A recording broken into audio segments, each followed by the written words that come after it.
JavaScript इन 1 minute day 23। पिछले episode में आपने जान लिया कि किस तरह से हम एक जावास्क्रिप्ट फाइल को या अपने जावास्क्रिप्ट कोड को HTML के साथ लिंक कर सकते हैं। आज हम देखेंगे कि किस तरह से HTML एलिमेंट्स को हम जावास्क्रिप्ट के अंदर एक्सेस कर सकते हैं और उनके ऊपर जो है ना लॉजिक अप्लाई कर सकते हैं। तो आइए देखते हैं। यहाँ पर मैं एक टैग लेता हूँ बटन और इसके अंदर मैं लिखता हूँ क्लिक मी। इसको हम आईडी देते हैं BTN, ठीक है, और क्लास भी हम इसको देंगे BTN, ठीक है।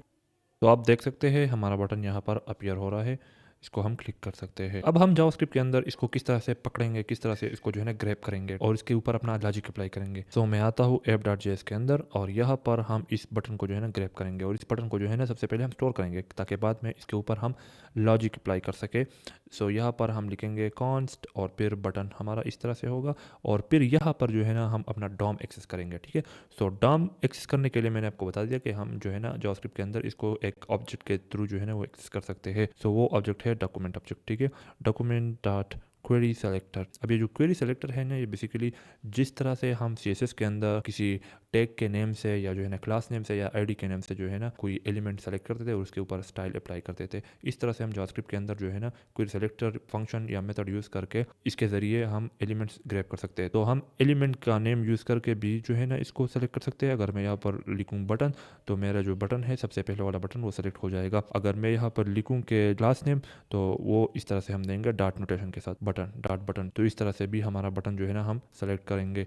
अगर हम यहाँ पर आईडी के थ्रू जो है ना वो सेलेक्ट करना चाहते हैं तो हम यहाँ पर देंगे हैश, ठीक है। तो इस तरह से भी हम सेलेक्ट कर सकते हैं। तो इस तरह से CSS सेलेक्टर जिस तरह से हम यूज़ करते थे, ठीक है, और कोई एलिमेंट सेलेक्ट करते थे, ठीक है, वो सेम CSS सेलेक्टर आप यहाँ क्वेरी सेलेक्टर के अंदर भी यूज़ कर सकते हैं और आसानी से जो है ना HTML एलिमेंट आप सेलेक्ट कर सकते हैं। अब यहाँ पर एक बात आप नोट करें कि ये जो क्वेरी सेलेक्टर मेथड है इसका एक और वर्जन भी है, इसका एक और वेरिएशन भी है और वो है क्वेरी सेलेक्टर ऑल, ठीक है। सो इसमें डिफरेंस क्या है? डिफरेंस इसमें ये है क्वेरी सेलेक्टर ऑल में जो है ना हमारे सारे के सारे जो अकरेंसेस है, ठीक है, इस आईडी के साथ जितने भी एलिमेंट्स होंगे वो सारे सेलेक्ट हो जाएंगे। और जो ये नॉर्मल क्वेरी सेलेक्टर है उसके ज़रिए हम जो पहले वाला हमारा अकरेंस आता है, ठीक है, उसको हम सेलेक्ट करेंगे, बाकी के जो है ना वो इग्नोर किए जाएंगे। सो अगर मेरे पास बहुत सारे बटन है और उन बटन्स के जो आईडीज है वो BTN है, तो क्वेरी सेलेक्टर ऑल के ज़रिए हमारे सारे बटन सेलेक्ट हो जाएंगे और क्वेरी सेलेक्टर के ज़रिए हमारा पहला वाला जो बटन है वो सेलेक्ट हो जाएगा। अब ये जो क्वेरी सेलेक्टर मेथड है ये बाद में इंट्रोड्यूस हुआ था। इससे पहले जो है ना हम कुछ और मेथड्स जो है ना वो यूज़ करते थे जिसका नाम है gate element by ID, gate elements bye class name and gate elements bye tag name. तो ये जो मेथड थे वो हम यूज़ करते थे, ठीक है, लेकिन हम सिर्फ इसके बारे में बात करेंगे।